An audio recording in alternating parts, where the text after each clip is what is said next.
আসসালামু আলাইকুম সবাইকে। আজকে আলোচনা করব মধ্যযুগের রাষ্ট্রচিন্তার বৈশিষ্ট্যসমূহ এবং মধ্যযুগের রাষ্ট্রচিন্তা নিয়ে। আশা করি সবাই অনেক ভালো আছেন। তো আজকের আলোচনা শুরু করা যাক। রাষ্ট্রদর্শন ইতিহাসে কোন সময়কে মধ্যযুগ বলা হয় সে সব বিষয়ে যথেষ্ট মতভেদ থাকলেও মোটামুটিভাবে ইউরোপের ইতিহাসে ষষ্ঠ শতাব্দী হতে ষোড়শ শতাব্দীকালকে মধ্যযুগ বলা হয়।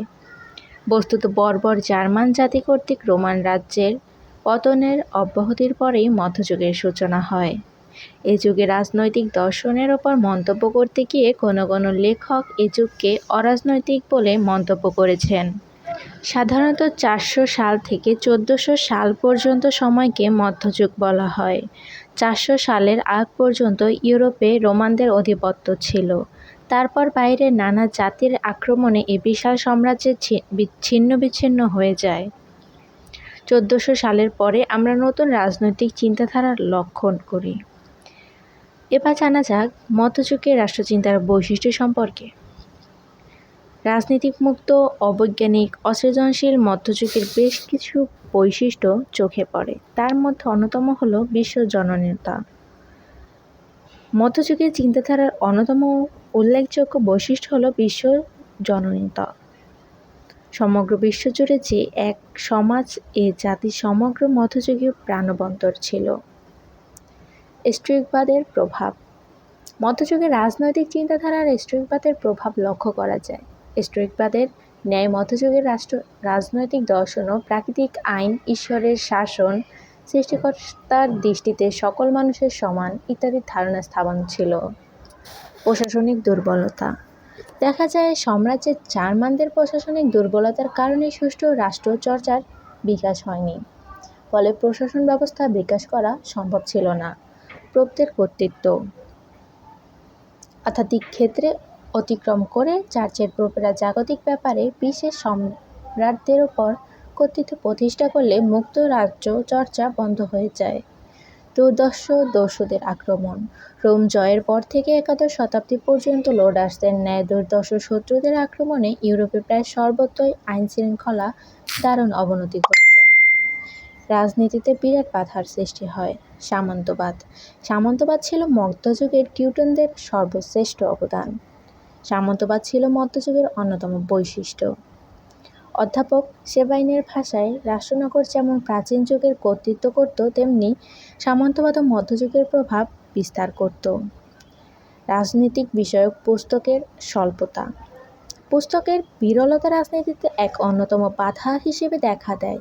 যদিও কিছু কিছু প্রকাশনী প্রকাশিত হতো। প্রাচীন লেখার পুনরাবৃত্তি, মানে আগেরকার যে লেখাগুলো ছিল সেগুলো পুনরাবৃত্তি করে এগুলো প্রকাশিত হতো। নতুন করে মধ্যযুগে কোনো ধরনের পুস্তকের লেখনী বা রাজনীতি বিষয়ে কোনো লেখনী প্রকাশিত হয়নি। আচ্ছা, এরপরে আসি খ্রিস্ট ধর্মের প্রাধান্য। মধ্যযুগে কিন্তু খ্রিস্ট ধর্মের প্রাধান্য অনেক বেশি ছিল। অধ্যাপক ডাইনিং বলেছেন, রাজনৈতিক দর্শনের ক্ষেত্রে মধ্যযুগের ইতিহাসের মূল উদ্দেশ্য হচ্ছে ইউরোপের রোম সাম্রাজ্যের বাইরেও খ্রিস্টান ধর্ম প্রতিষ্ঠা করা, গির্জার অগ্রগতি সাধন করা। মধ্যযুগের রাষ্ট্রতন্ত্র ছিল এক ঊষর মরুভূমি। সে সময় রাষ্ট্রচিন্তা ছিল কিন্তু রাষ্ট্রতত্ত্ব ছিল না। মুক্ত চিন্তার অনুপস্থিতি। মধ্যযুগে রাষ্ট্রচিন্তার মুক্ত চিন্তার ছিল না। রাষ্ট্রনীতি ছিল অর্থনৈতিক, ন্যায়শাস্ত্র, ধর্মনীতির শৃঙ্খলায় আবদ্ধ। রাষ্ট্রনীতি ছিল ন্যায়শাস্ত্রের অনুগত আর ন্যায়শাস্ত্র ছিল ধর্মতন্ত্রের অনুগত। স্থবিরতা। মধ্যযুগে রাজনৈতিক ক্ষেত্রে স্থবিরতা লক্ষ্য করা যায়। মূলত এই কারণে মধ্যযুগ অরাজনৈতিক বলা হতো। পরিশেষে বলা যায় সমগ্র মধ্যযুগে ছিল ধর্ম বিশ্বাসের যুগ। সে সময় মানুষের সকল আচরণে মুখ্য নিয়ামক ছিল ধর্ম। ধর্মকে তারা পুঁজি করত। যুক্তি থেকে ধর্মীয় বিশ্বাসী ছিল প্রবল। এখানে যুক্তির কোনো প্রাধান্য ছিল না। এখানে ধর্মকেই বেশি বিশ্বাস করা হতো, প্রবল মনে করা হতো। ধর্ম এবং রাজনীতির সূত্র ছিল অভিন্ন সূত্রে গাঁথা। তবে অধিকাংশর মতে এ যুগ অন্ধকার, অরাজনৈতিক এবং ধর্মীয় গোঁড়ামির ওপর ভিত্তি করে প্রতিষ্ঠিত ছিল। মূলত সমগ্র মধ্যযুগ ছিল ধর্মীয় বিশ্বাসের বেড়াজালে আবদ্ধ। মধ্যযুগকে কিন্তু একটা অরাজনৈতিক যুগও বলা হয়, কারণ এখানে রাজনীতির অস্তিত্ব ছিল না। এখানে কোনো আইনের অস্তিত্ব ছিল না। এখানে শুধু খ্রিস্টানদের প্রাধান্য, খ্রিস্টানদের ধর্ম প্রতিষ্ঠা, এই কেন্দ্রিক একটা গির্জাকেন্দ্রিক আবির্ভাবের প্রাধান্য ছিল।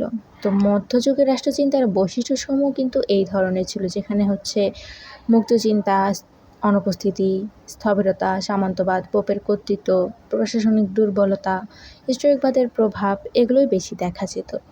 আশা করি সবাই মধ্যযুগের রাষ্ট্রচিন্তা সম্পর্কে কিছুটা ধারণা পেয়েছেন। আজকের মতো এখানেই সমাপ্ত। আল্লাহ হাফেজ সবাইকে। কোনো কোশ্চেন থাকলে কমেন্ট করবেন। ধন্যবাদ।